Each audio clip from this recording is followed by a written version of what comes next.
quick overview on how to add users in OpenPath. So from the dashboard, you just click on users here, select user management. Every user gets an email address. So a new user, click the plus sign for add user and put the user's email address in. Spell it correctly. If you're adding it from another OpenPath site, you would choose existing namespace, and then you can put in, like, if it's an identity provider, and then, whatever the site is, and then you would hit save, and it would tell you if it exists or not. If it doesn't exist, you'll get this error that an identity with this namespace can't be created.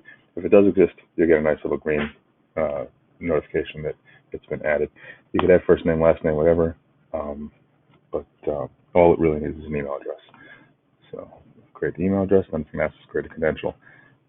Most used credential is going to be the mobile credential, which is just put in what it's called, right?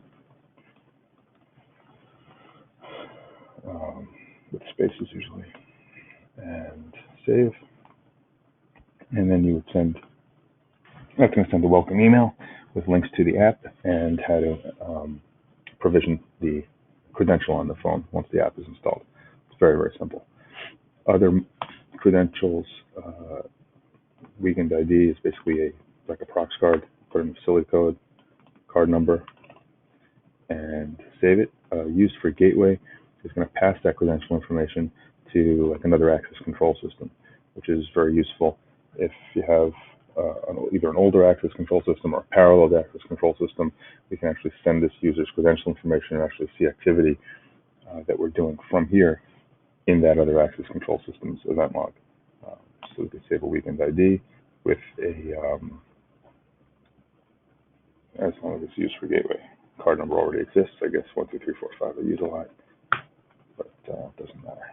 Save. Other interesting credential is a cloud key, which you can use for a guest pass. This is going to let you generate guest passes. You can select valid dates. You could also leave that blank, and it'll just always be valid, and then the duration of the guest pass. So the shorter the guest pass is, the more secure the environment is.